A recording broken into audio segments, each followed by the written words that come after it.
A Supreme showdown. President Trump says he wants a vote on his pick to replace Supreme Court Justice Ruth Bader Ginsburg before the election. This as Democrats try to use the court vacancy to help Joe Biden's campaign.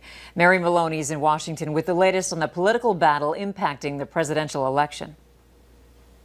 As the nation mourns the death of Supreme Court Justice Ruth Bader Ginsburg, President Trump is moving fast to nominate her replacement. On Friday or Saturday, I'll be announcing the pick.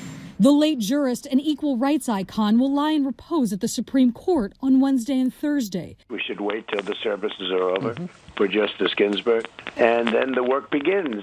The president promised to fill her seat with a woman. But who he nominates could amount to the biggest decision of Trump's presidency. 5 women are being looked at and vetted very carefully. President Trump is attempting to shift the ideological balance of the court and create a decisive 6-3 conservative majority. A conservative court is also a priority for Senate Majority Leader Mitch McConnell, who vows to give the president's nominee a vote. The Senate has more than sufficient time to process a nomination. History and precedent make that perfectly clear. But Democrats are mobilizing against a court appointment this close to an election. Justice Ruth Bader Ginsburg's dying wish, her most fervent wish, that she should not be replaced until a new president is installed. The Senate should not act until after the American people select their next president. At stake, a generational shift in the makeup of the highest court in the land that could decide cases impacting health care, civil rights, and even the outcome of the presidential election. In Washington, I'm Mary Maloney. Justice Ginsburg will be buried next week at Arlington National Cemetery next to her husband Martin, who died in 2010.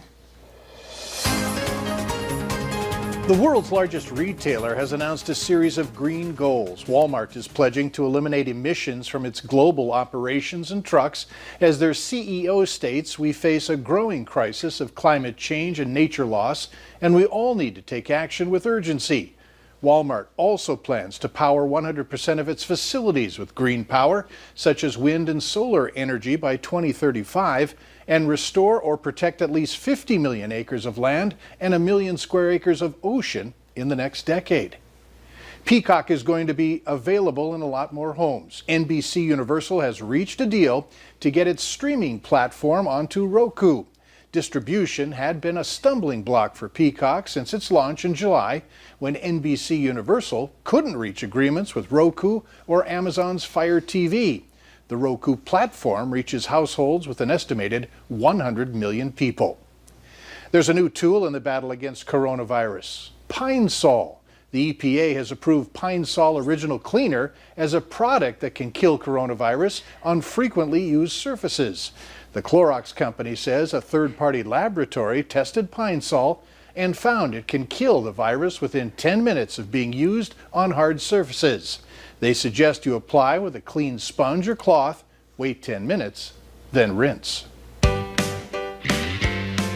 Can coronavirus spread by breathing in particles in the air? Friday, the CDC said yes, but they have abruptly reversed that new guidance. Today, the Centers for Disease Control and Prevention removed language about airborne transmission from its website. A spokesman says what was posted should not have been made public. Several studies have shown coronavirus can spread through small particles in the air. The CDC page now says it's thought to spread mainly between people in close contact, about 6 feet, and, quote, through respiratory droplets produced when an infected person coughs, sneezes, or talks. High school football and volleyball will be taking place this fall in Minnesota. Alex is in with what some coaches are saying about the news. Next.